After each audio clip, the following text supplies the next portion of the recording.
Olá, eu sou o Francisco Rebouça, cirurgião do aparelho digestivo, e hoje eu gostaria de dar uma dica de saúde que frequentemente as pessoas me perguntam em consultório ou fora dele, que é uma dica a respeito de como eu vou fazer para escolher o médico que vai me operar, o profissional que vai executar a cirurgia.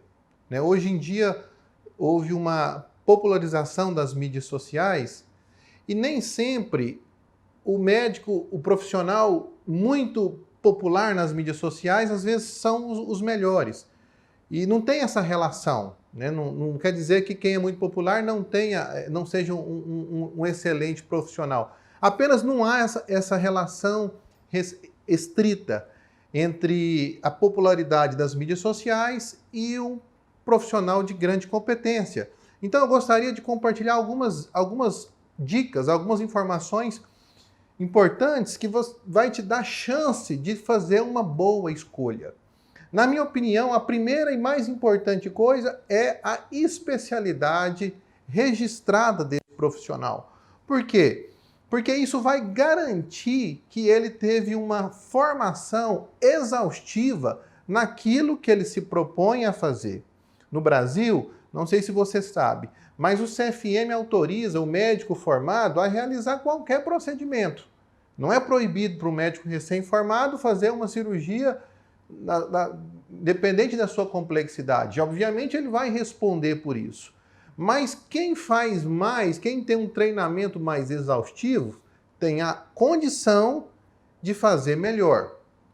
Então é sempre importante buscar no conselho o RQE desse profissional, se ele tem especialidade. No Brasil, a forma mais importante, principalmente nas áreas cirúrgicas, é a residência médica, sem dúvida.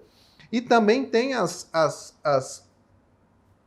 os títulos de especialistas por prova, que também é uma condição de você checar e tem uma condição muito grande dele ser um profissional mais capacitado. Vou dar um exemplo para você entender. Na minha especialidade, que é cirurgia do aparelho digestivo, hoje eu tenho registrado no CRM de Goiás 2 especialidades. Você só pode registrar 2 especialidades. Se você tiver mais do que 2, você tem que escolher 2 para registrar. Então eu fiz residência de cirurgia geral, que são 2 anos, cirurgia do aparelho digestivo, que são 2 anos. Então eu registrei essas 2 especialidades. Posteriormente, eu sempre executei endoscopia desde a minha formação, mas eu busquei o título de especialista em endoscopia digestiva alta pela Sociedade Brasileira de Endoscopia. Então, além de ter residência de cirurgia geral, você tem que comprovar 4 anos de prática para poder prestar a prova. E é uma prova muito difícil, muito concorrida.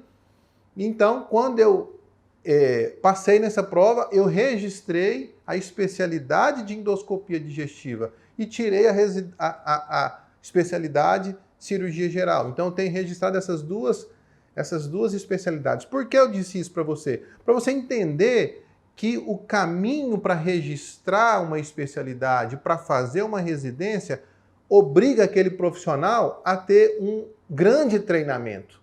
E a chance de ter sucesso é muito maior. Né? O segundo aspecto é procure o seu médico de confiança.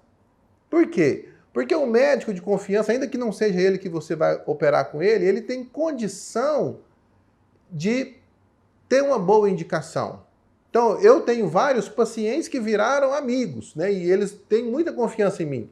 Então, às vezes, ele quer fazer uma cirurgia de um outro procedimento e eles nos perguntam, doutor, eu estou precisando fazer tal cirurgia, quem que o senhor indica? Né? Várias especialidades eu conheço mais os colegas, né? Conheço aqueles que têm boas referências. Algumas nem tanto, a gente não tem tanta... Mas a gente tem condição no meio médico de buscar uma informação e uma referência mais precisa. Então, você que tem algum médico de confiança, é uma boa oportunidade de perguntar para ele. Por vezes, a gente orienta o paciente, olha, não é o melhor. Por quê? Porque às vezes tem alguns detalhes que o risco é um pouco maior. Então, se você tem algum médico de confiança, conte com ele. Isso é muito importante. Terceiro, e não menos importante, o ponto é dê preferência para aqueles especialistas que sabem tratar a complicação daquele procedimento que você vai fazer. Por quê? Porque todo procedimento tem risco, tudo tem risco na vida. Então, quando você faz um procedimento com alguém que sabe tratar uma possível complicação daquilo, você com certeza vai estar mais seguro. Uma pessoa que executa um procedimento que ela não sabe tratar a complicação daquele procedimento, ela vai depender de outros profissionais. Então, a chance de você ter um pouco mais de dor de cabeça é maior. Me entenda, não estou dizendo que é proibitivo, mas é apenas uma dica de saúde, né? Quarto, se possível, procure informações de quem já operou com esse colega, com esse profissional, quem já executou algum procedimento, seja o mesmo ou seja outro, né? Para te dar um feedback sobre pós-operatório, sobre acessibilidade daquele colega e como que foi aquelas condições. Quinto, nunca aceite fazer procedimentos não padronizados. Isso é um risco muito grande. Eu fiquei muito chocado alguns meses atrás de ver pessoas que se submetem a procedimentos invasivos em apartamento, sem estrutura hospitalar mínima, né?